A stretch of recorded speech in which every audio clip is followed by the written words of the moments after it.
दोस्तों WrestleMania WWE के biggest event है, इसलिए आज के इस वीडियो में रेसलमेनिया के टॉप 5 ग्रेटेस्ट मैच के बारे में बताने वाला हूं। तो बिना देरी के चलिए शुरू करते हैं। Number 5, Bret Hart defeat Steve Austin WrestleMania 30। दोस्तों ये स्टोरी लाइन की स्टार्टिंग 1996 में जब स्टीव ऑस्टिन ने किंग ऑफ द रिंग जीता तो उनका कैरेक्टर स्टोन कोल्ड के रूप में उभरने लगा। उनका फेमस ऑस्टिन 316 प्रोमो लोगों के बीच लोकप्रिय हो गया। दूसरी ओर ब्रेट हार्ट जो पहले WWE के सबसे बड़े हीरो यानी बेबी फेस थे, वापसी के बाद धीरे धीरे एक हील यानी विलन बनते जा रहे थे। ब्रेट हार्ट को ऑस्टिन का रवैया बिल्कुल पसंद नहीं था। वो खुद को रियल रेसलर मानते थे जबकि ऑस्टिन सिर्फ एक बागी था। दोनों के बीच दुश्मनी इतनी बढ़ गई कि रॉयल रंबल 1997 में जब ऑस्टिन ने चीटिंग करके मैच जीता तो ब्रेट हार्ट और भी गुस्से में आ गए। इसी फ्यूड के चलते रेसलमेनिया 13 में एक सबमिशन मैच बुक कर दिया गया जिसमें स्पेशल गेस्ट रेफरी केन सैम रॉक थे। मैच के स्टार्टिंग से ही दोनों सुपरस्टार ने जबरदस्त एग्रेशन दिखाया।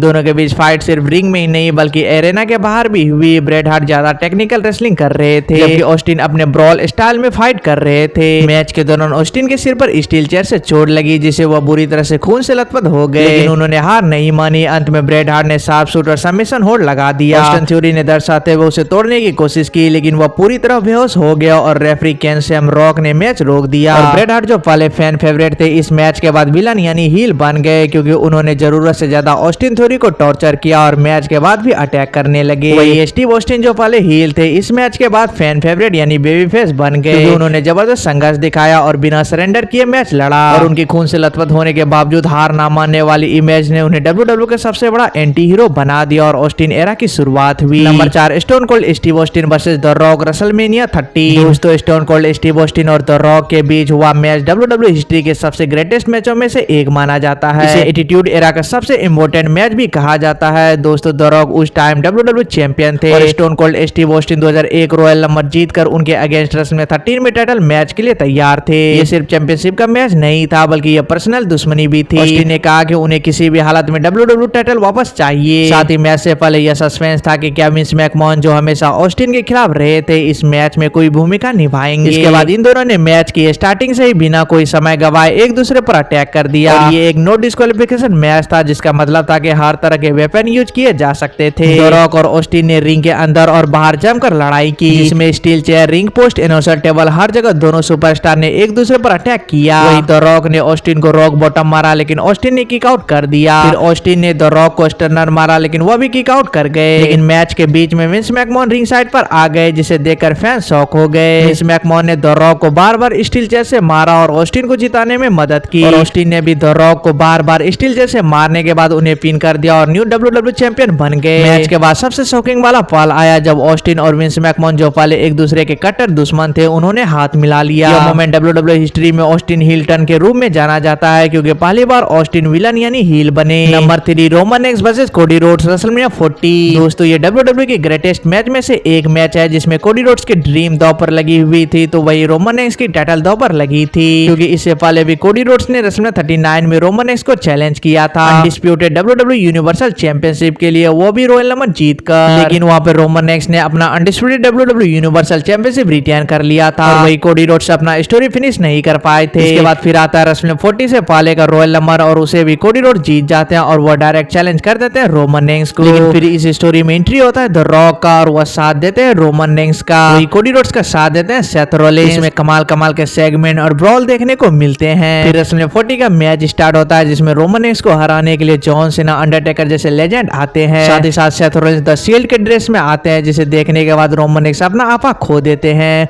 और वो अटैक कर देते हैं सेथ रॉलिंस पर जिसका फायदा उठाकर कोडी रोड्स अपनी स्टोरी को फिनिश करते हैं और वो बन जाते हैं new undisputed WWE universal champion. Number 2, the rock versus Hulk Hogan WrestleMania 18। दोस्तों रेसलमेनिया 18 में हल्क होगन और द रॉक के बीच हुआ मैच प्रो रेसलिंग हिस्ट्री के सबसे यादगार मैच में से एक है। यह आइकॉन वर्सेस आइकॉन मैच था जिसमें एक और WWE के गोल्डन एरा के महानतम सुपरस्टार हल्क होगन थे और दूसरी ओर नए दौर यानी कि एटीट्यूड एरा के सबसे बड़े सुपरस्टार द रॉक थे। दोस्तों हल्क होगन ने 2009 में करीब 9 साल बाद WWF में रिटर्न की और NWO फैक्शन के साथ दुश्मनी शुरू की। उसके बाद द रॉक ने हल्क होगन को रेसलमेनिया 18 में एक आइकॉन वर्सेस आइकॉन मैच के लिए चैलेंज किया था जिसे हल्क होगन ने एक्सेप्ट कर लिया। जहां मैच से पहले हल्क होगन को विलन यानी कि हील के रूप में दिखाया गया था लेकिन टोरंटो कनाडा में हुई इस फाइट में फैंस ने उन्हें हीरो यानी फेस की तरह जबरदस्त सपोर्ट किया था। और दोस्तों जैसे ही मैच स्टार्ट हुआ हल्क होगन ने मैच पर पकड़ बनाई लेकिन द रॉक ने धीरे धीरे वापसी की। वही होगन ने अपनी क्लासिक बिग बूट और लेग ड्रॉप मूव्स लगाए। द रॉक ने रॉक बॉटम और पीपल्स एल्बो से मैच जीतने की कोशिश की और उन्हें कामयाबी भी मिली। ली। उन्होंने अंत में होगन को 2 रॉक बॉटम और एक जोरदार पीपल्स एल्बो मारकर पिन करते हुए मैच जीत ली। मैच खत्म होने के बाद दोनों सुपरस्टार ने एक दूसरे का सम्मान किया। Number 1 the Undertaker versus Shawn Michael WrestleMania 25। दोस्तों इस मैच में जहां अंडरटेकर की रेसलमेनिया में 16 टाइम जीत की स्ट्रिक दांव पर लगी थी, वही शॉन माइकल का कैरियर दांव पर लगा हुआ था। इन दोनों ने जीत के लिए अपनी जान दांव पर लगा दी थी, लेकिन अंत में अंडरटेकर ने शॉन माइकल को टॉमस्टोन पाइल ड्राइव लगाकर मैच जीत लिया और शॉन माइकल के कैरियर का एंड कर दिया। और साथ ही उन्होंने अपने रेसलमेनिया स्ट्रिक को बरकरार रखा और उनका स्ट्रिक 7-0 हो गया था। तो दोस्तों यही थे मेरे अकॉर्डिंग टॉप 5 बेस्ट मैच इन रेसलमेनिया। तो आप भी अपना top 5 WrestleMania match comment box में बताएं। तो दोस्तों ऐसे ही और इंटरेस्टिंग वीडियो देखने के लिए चैनल को सब्सक्राइब करें। तो दोस्तों इस वीडियो में इतना ही, तो चलिए मिलते हैं नेक्स्ट वीडियो में।